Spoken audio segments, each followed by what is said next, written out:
പുസ്തകം 3-ാം അധ്യായം 1 മുതലുള്ള വാക്യങ്ങൾ. അനന്തരം നാം തിരിഞ്ഞു ബാശാനിലേക്കുള്ള വഴിയായി പോയി. അപ്പോൾ ബാശാൻ രാജാവായ ഓഗും അവന്റെ സർവ്വജനവും നമ്മുടെ നേരെ പുറപ്പെട്ടു യെദ്രയിൽ വെച്ച് പടയേറ്റു. എന്നാറെ യഹോവ എന്നോട്, അവനെ ഭയപ്പെടരുത്, ഞാൻ അവനെയും അവന്റെ സർവ്വജനത്തെയും ദേശത്തെയും നിന്റെ കൈയിൽ ഏൽപ്പിച്ചിരിക്കുന്നു.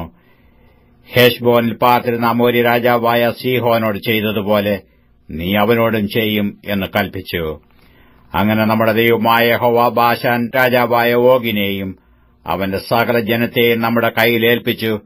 അവനു ആരും ശേഷിക്കാതെ വണ്ണം നാം അവനെ സംഹരിച്ചു കളഞ്ഞു. അക്കാലത്ത് നാം അവന്റെ എല്ലാ പട്ടണങ്ങളും പിടിച്ചു.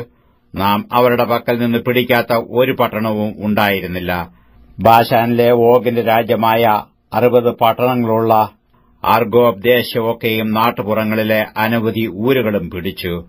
ആ പട്ടണങ്ങളെല്ലാം ഉയർന്ന മതിലുകളും വാതിലുകളും ഓടാമ്പലുകളും കൊണ്ട് ഉറപ്പിച്ചിരുന്നു. ഹെശ്ബോൻ രാജാവായ സീഹോനോടും ചെയ്തതുപോലെ നാം അവയെ നിർമൂലമാക്കി പട്ടണം തോറും പുരുഷന്മാരെയും സ്ത്രീകളെയും കുഞ്ഞുങ്ങളെയും നിർമൂലമാക്കി. എന്നാൽ നാൽക്കാലികളെയൊക്കെയും പട്ടണങ്ങളിലെ അപഹൃതവും നാം കൊള്ളയിട്ടെടുത്തു. ഇങ്ങനെ അക്കാലത്ത് അമോര്യരുടെ 2 രാജാക്കന്മാരുടെയും കൈയിൽ നിന്ന് യോർദാൻ അക്കരെ അർന്നോൻ താഴ്വര തുടങ്ങി ഹെർമോൻ പർവ്വതം വരെയുള്ള ദേശവും, സീദോന്യർ ഹെർമോന് സിരിയോൻ എന്നും അമോര്യരോ അതിന് സെനീർ എന്നും പേർ പറയുന്നു. സമഭൂമിയിലെ എല്ലാ പട്ടണങ്ങളും ഗിലെയാദ് മുഴുവനും ബാശാനിലെ ഓഗിന്റെ രാജ്യത്തുൾപ്പെട്ട സൽക്ക, യെദ്രയി എന്നീ പട്ടണങ്ങൾ വരെയുള്ള ബാശാൻ മുഴുവനും നാം പിടിച്ചു. ബാശാൻ രാജാവായ ഓഗ് മാത്രമേ മലന്മാരിൽ ശേഷിച്ചിരുന്നുള്ളൂ. ഇരുമ്പുകൊണ്ടുള്ള അവന്റെ മഞ്ചം അമ്മോന്യ നഗരമായ രബ്ബയിൽ ഉണ്ടല്ലോ. അതിന് പുരുഷന്റെ കൈക്ക് 9 മുഴം നീളവും 4 മുഴം വീതിയുമുണ്ട്. ഈ ദേശം നാം അക്കാലത്ത് കൈവശമാക്കി അർന്നോൻ താഴ്വരയരികെയുള്ള അരോവേർ മുതൽ ഗിലെയാദ് മലനാട്ടിന്റെ പാതിയും അവിടെയുള്ള പട്ടണങ്ങളും ഞാൻ രൂബേന്യർക്കും ഗാദ്യർക്കും കൊടുത്തു. ശേഷം ഗിലെയാദും ഓഗിന്റെ രാജ്യമായ ബാശാൻ മുഴുവനും അർഗോബ് ദേശം മുഴുവനും ഞാൻ മനശ്ശെയുടെ പാതി ഗോത്രത്തിനും കൊടുത്തു. ബാശാന് മുഴുവനും മല്ലന്മാരുടെ ദേശം എന്ന് പേർ പറയുന്നു. മനശ്ശെയുടെ മകനായ യായീർ ഗരീവരുടെയും മഖാത്യരുടെയും അതിർവരെ അർഗോബ് ദേശം മുഴുവനും പിടിച്ചു. തന്റെ പേരും പ്രകാരം ബാശാന് ഹവോത്ത് യയീർ എന്നു പേരിട്ടു. ഇന്നുവരെ ആ പേർ തന്നെ പറഞ്ഞുവരുന്നു. മാഖേരിന് ഞാൻ ഗിലെയാദ് ദേശം കൊടുത്തു. രൂബേന്യർക്കും ഗാദ്യർക്കും ഗിലെയാദ് മുതൽ അർന്നോൻ താഴ്വരയുടെ മധ്യപ്രദേശവും അതിരും അമ്മോന്യരുടെ അതിരായ യബോക്ക് തോടുവരെയും കിന്നെറത്ത് തുടങ്ങി കിഴക്കോട്ട് പിസ്കയുടെ ചരിവിനു താഴെ ഉപ്പുകടലായ അരാബയിലെ കടൽ വരെ അരാബയും യോർദാൻ പ്രദേശവും ഞാൻ കൊടുത്തു.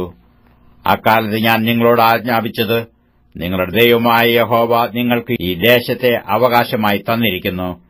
നിങ്ങളിൽ യുദ്ധപ്രാപ്തന്മാരായ എല്ലാവരും ഇസ്രയേല്യരായ നിങ്ങളുടെ സഹോദരന്മാർക്ക് മുമ്പായി യുദ്ധസന്നദ്ധരായി കടന്നുപോകണം. നിങ്ങളുടെ ഭാര്യമാരും മക്കളും നിങ്ങളുടെ ആടുമാടുകളും ഞാൻ നിങ്ങൾക്ക് തന്നിട്ടുള്ള പട്ടണങ്ങളിൽ പാർക്കട്ടെ. ആടുമാടുകൾ നിങ്ങൾക്ക് വളരെ ഉണ്ട് എന്ന് എനിക്കറിയാം. യഹോവ നിങ്ങളെപ്പോലെ നിങ്ങളുടെ സഹോദരന്മാർക്കും സ്വസ്ഥത നൽകുകയും യോർദാനക്കരെ നിങ്ങളുടെ ദൈവമായ യഹോവ അവർക്ക് കൊടുക്കുന്ന ദേശത്തെ അവർ കൈവശമാക്കുകയും ചെയ്യുവോളം തന്നെ. പിന്നെ നിങ്ങൾ ഓരോരുത്തൻ ഞാൻ നിങ്ങൾക്ക് തന്നിട്ടുള്ള അവകാശത്തിനു മടങ്ങിപ്പോരണം. അക്കാലത്ത് ഞാൻ യോശുവയോട് ആജ്ഞാപിച്ചത്, നിങ്ങളുടെ ദൈവമായ യഹോവ ആ 2 രാജാക്കന്മാരോട് ചെയ്തതൊക്കെയും നീ കണ്ണാലെ കണ്ടുവല്ലോ. നീ കടന്നു ചെല്ലുന്ന സകല രാജ്യങ്ങളോടും യഹോവ അങ്ങനെ തന്നെ ചെയ്യും. നിങ്ങളവരെ ഭയപ്പെടരുത്. നിങ്ങളുടെ ദൈവമായ യഹോവയല്ലോ നിങ്ങൾക്ക് വേണ്ടി യുദ്ധം ചെയ്യുന്നത്. അക്കാലത്ത് ഞാൻ യഹോവയോട് അപേക്ഷിച്ചു, കർത്താവായ യഹോവേ, നിന്റെ മഹത്വവും നിന്റെ ഭുജവീര്യവും അടിയനെ കാണിച്ചു തുടങ്ങിയല്ലോ. നിന്റെ ക്രിയകൾ പോലെയും നിന്റെ വീര്യപ്രവൃത്തികൾ പോലെയും ചെയ്യുവാൻ കഴിയുന്ന ദൈവം സ്വർഗ്ഗത്തിലാകട്ടെ ഭൂമിയിലാകട്ടെ ആരുള്ളൂ? ഞാൻ കടന്നു ചെന്ന് യോർദാൻ അക്കരെയുള്ള നല്ല ദേശവും മനോഹരമായ പർവ്വതവും ലെബാനോനും ഒന്നു കണ്ടുകൊള്ളട്ടെ എന്ന് പറഞ്ഞു. എന്നാൽ യഹോവ നിങ്ങളുടെ നിമിത്തം എന്നോട് കോപിച്ചിരുന്നു. എന്റെ അപേക്ഷ കേട്ടതുമില്ല. യഹോവ എന്നോട്, മതി, ഈ കാര്യത്തെക്കുറിച്ച് ഇനി എന്നോട് സംസാരിക്കരുത്. പിസ്കയുടെ മുകളിൽ കയറി തലപൊക്കി പടിഞ്ഞാറോട്ടും വടക്കോട്ടും തെക്കോട്ടും കിഴക്കോട്ടും നോക്കിക്കാൺകെ ഈ യോർദാൻ നീ കടക്കയില്ല. യോശുവയോട് കൽപ്പിച്ചു അവനെ ധൈര്യപ്പെടുത്തി ഉറപ്പിക്ക. അവൻ നായകനായി ഈ ജനത്തെ അക്കരെ കടത്തും. നീ കാണുന്ന ദേശം അവൻ അവർക്ക് അവകാശമായി പങ്കിട്ടു കൊടുക്കും എന്ന് അരുളിച്ചെയ്തു. അങ്ങനെ നാം ബേത്ത് പെയോരിനെതിരെ താഴ്വരയിൽ പാർത്തു.